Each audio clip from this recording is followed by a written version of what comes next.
मैं जानती हूँ तुम इस धन के लिए अपने जीवन में बहुत कठिन परिश्रम कर रहे हो। तुम्हारे शरीर में जितनी भी ताकत है, तुम उस पूरी ताकत के साथ श्रम कर रहे हो तथा एक एक पैसे के लिए दिन रात कठिन परिश्रम कर रहे हो। मुझसे तुम्हारी यह तकलीफ अब और नहीं देखी जाती। मैं धन की देवी हूँ और मैं तुम्हारी माँ भी हूँ, और एक माँ अपने बच्चे को ज़्यादा समय तक दुख में नहीं देख सकती। तुम इतना कठिन परिश्रम कर रहे हो केवल मुझे प्राप्त करने के लिए, ताकि तुम्हारी जीवन की इच्छाएं पूर्ण हो सके। धन एक ऐसा साधन है जिसके बिना मनुष्य कुछ भी नहीं कर सकता। यदि तुम्हें पानी भी पीना है तो उसके लिए भी तुम्हें धन की आवश्यकता पड़ेगी। आज के इस कलयुग में धन के बिना तुम एक पल भी जीवित नहीं रह सकते।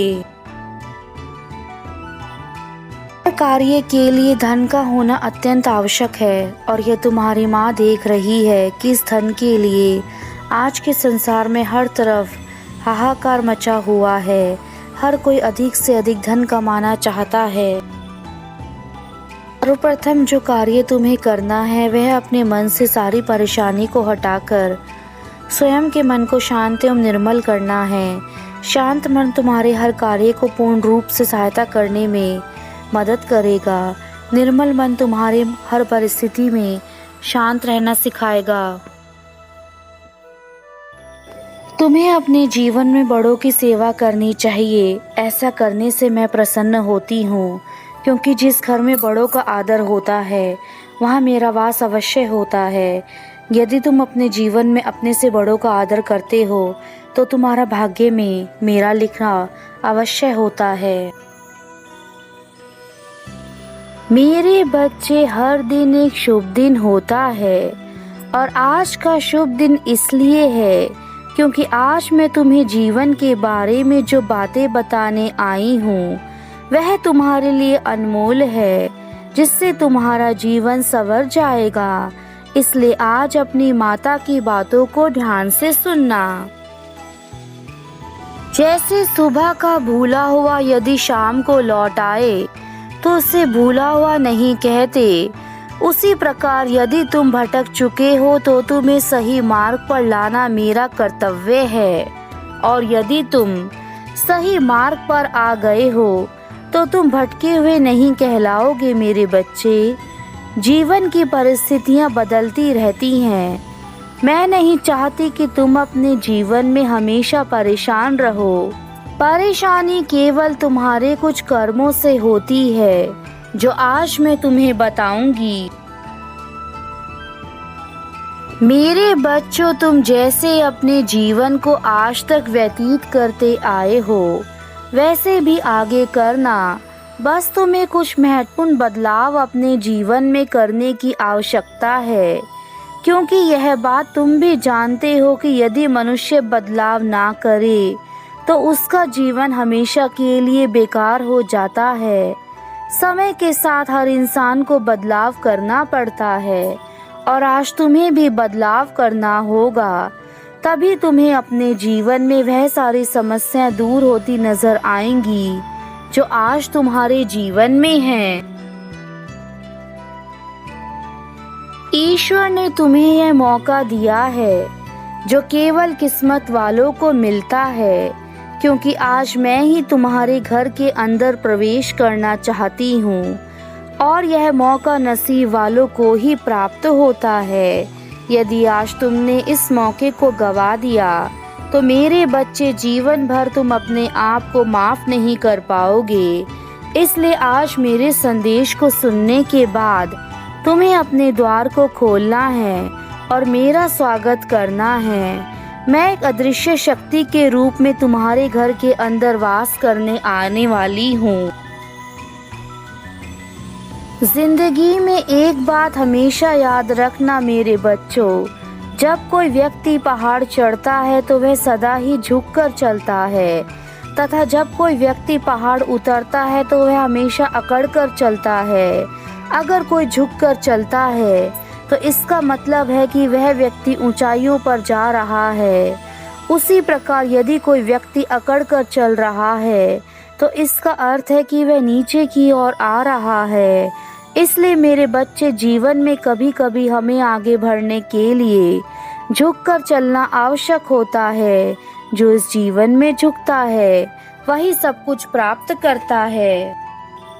मेरे बच्चे, परिवार से अलग होने की कभी भी मत सोचना, क्योंकि सूखे पत्तों का कोई केंद्र नहीं होता जो पेड़ से अलग होकर गिर जाते हैं। तुम्हारा परिवार तुम्हारे लिए उस वृक्ष के समान है जो अपने पत्तों को अपने में समेट कर रखता है, और जो पत्ते पेड़ से अलग होकर गिर जाते हैं वह छोटे से हवा के झोंके से ही वहां से दूर कहीं उड़ जाते हैं या टूट कर बिखर जाते हैं।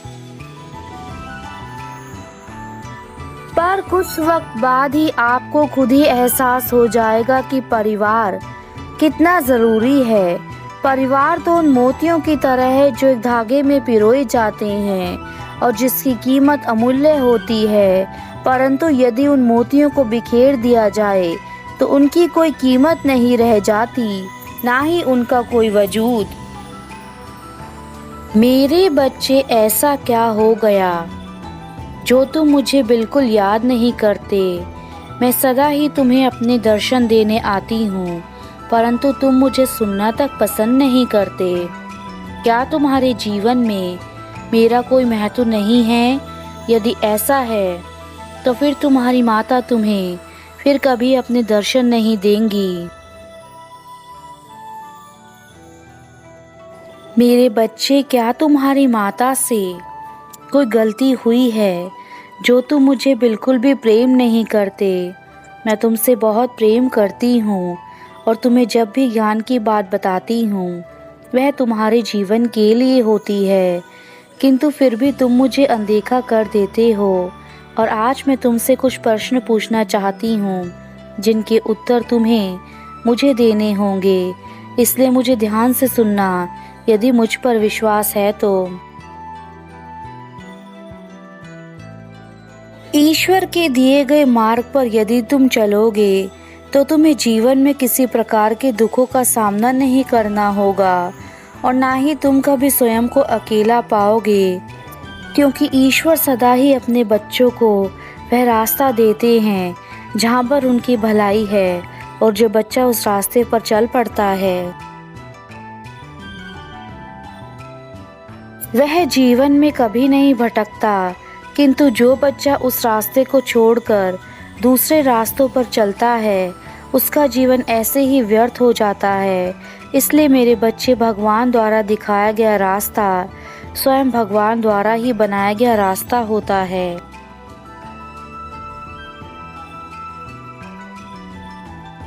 चाहो तो बड़े से बड़े भाग्य को भी बदल सकते हो, लेकिन इसके लिए तुम्हारे मन में दृढ़ संकल्प होना चाहिए। विधाता तो तुम्हारा भाग्य लिखकर तुम्हें धरती पर भेज देते हैं, परंतु यदि तुम्हारे अंदर इतनी शक्ति है कि तुम अपने भाग्य को बदल सको तो तुम अपनी मेहनत और लगन से अपने बुरे भाग्य को भी अच्छे भाग्य में बदल सकते हो। मेरे बच्चे, तुम्हारी माँ सदा ही तुम्हें आत्मशक्ति के बारे में बताती आई हैं जो तुम्हारे भीतर हैं, और यदि तुम्हें तुम्हारे अंदर की शक्तियाँ पता चल जाएं तो तुम कुछ भी प्राप्त कर सकते हो। अपनी मेहनत की कमाई पर सदा अपना हक रखना। कभी भी जीवन में दूसरों के पैसों पर अपनी नज़र मत डालना। जो सुख तुम अपनी कमाई करके प्राप्त कर सकते हो वह सुख किसी दूसरे के धन में नहीं, तुम्हें कभी नहीं मिल सकता। यदि तुम ऐसा करते हो तो तुम दूसरों की नज़रों में सदा ही बुराई के पात्र बने रहोगे और वह लोग तुम्हें कभी अच्छी नज़र से नहीं देखेंगे। इसलिए मेरे बच्चे, मेहनत की कमाई पर थोड़ा धन भी तुम्हारे घर में खुशियाँ और शांति हमेशा लाएगा। मेरे बच्चे, समय के महत्व को जिसने पहचान लिया वह कभी अपने जीवन में धोखा नहीं खाता। यदि तुम समय के अनुसार खुद को ढालोगे तो तुम्हें कभी परेशानी नहीं आएगी। यह याद रखना, समय सबसे बड़ा गुरु होता है जो तुम्हें सही ज्ञान का बोध करवाता है। इसलिए मेरे बच्चे, तुम्हें यह पता होना चाहिए कि समय का महत्व कितना अनमोल है।